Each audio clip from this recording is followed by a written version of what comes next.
Hi, welcome to Social Media Makerspace. I'm Ben, and today we're making our animatronics kit.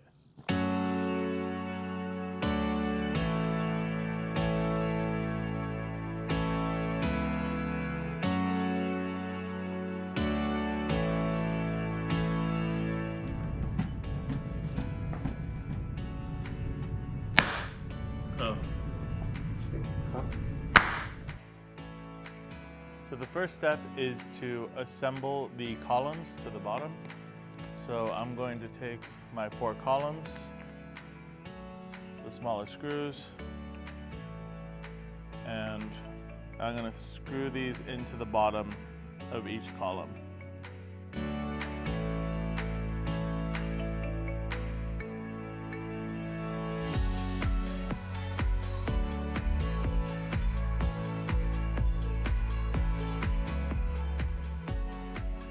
Okay, perfect. So once we've screwed, let me try again. I'm screwing stuff in. So you're gonna screw in all 4 columns. And once we have all 4 screws in, the columns will stay upright. It's okay if the columns are not perfectly vertical, because once we add the next parts, it will hold everything together. So now we're gonna take these 3D printed pieces and put one on each column.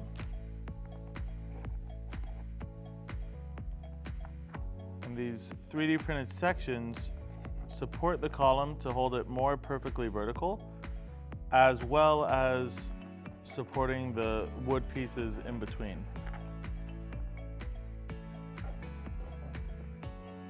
Once you have your 4 3D printed sections added to the columns, you can use the wood adapters to fill in the spaces in between.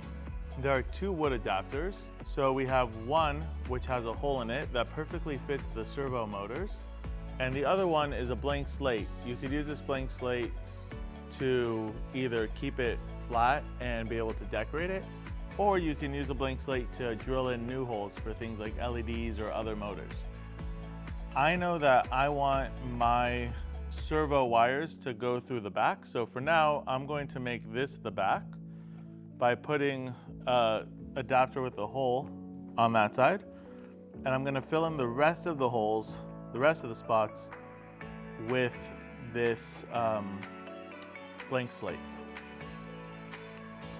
Once you have the bottom section completed, you should have a ring all the way around. Again, I have a hole in the back for my wires to go through. You can now take this ring with a hole in the middle and use it to tighten everything up, and that will hold everything in place while giving you space in the middle to have your wires and other components running through.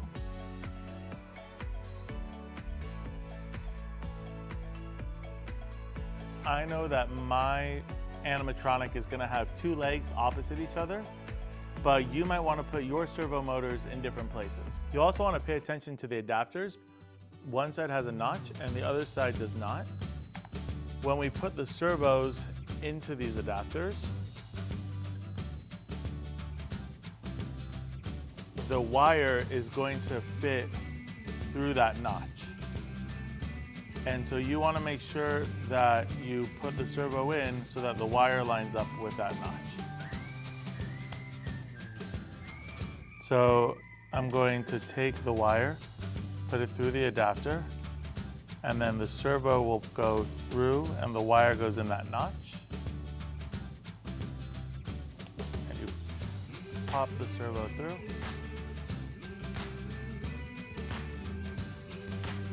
Like that. Now that I have my 2 servos in their adapters, I'm going to place them on the sides because I know that this animatronic is going to have 2 legs that I want to be on the sides of the animatronic. You might want to put one on the bottom for a tail, or one in the front for an android or robot that has a spinning part, but my animatronic is going to have 2 arms on the side. And then I'm actually going to use this opportunity while it's all open to thread my servo wires out the back so that they're easily accessible like that. Now I can put my 2 blank slates in the remaining sections. And I now have 2 sections complete. For the last part, I'm going to add the head. So I have 1 more servo. I'm going to put the servo through the hole on this top piece. And again, making sure that the wires line up with that notch. I'm going to pop the servo into that hole and throw my last screw into the servo on the side opposite the wire. And we'll just pretend like my screwdriver has battery. Finally. Awesome. Okay. Once you have your servo in your top piece, you can thread the wire through that hole that you made before, and then place the top piece onto the protruding columns, like that.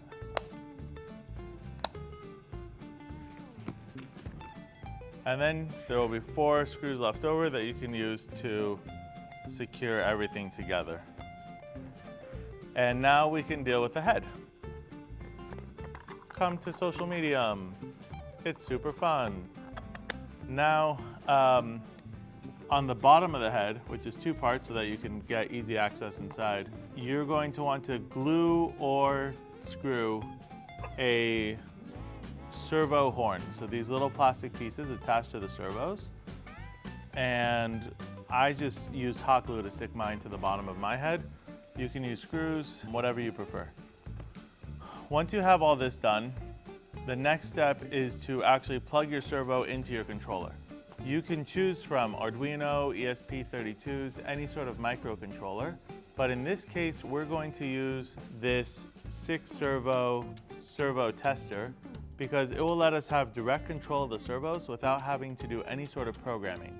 And the servo tester and Arduino shields come with the pins already set up in that same 3 configurations. So now that I have the servos in place and the wires coming out of the back into my servo controller, I'm going to use the button on the servo controller to set all of my servos to their neutral home position.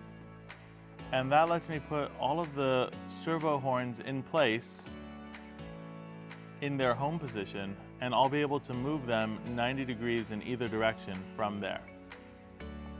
So I'm gonna have the arms facing forward and the head facing forward as well. And now, when I remove them from their neutral position, I have 90 degrees of control in either direction, and I can move my servos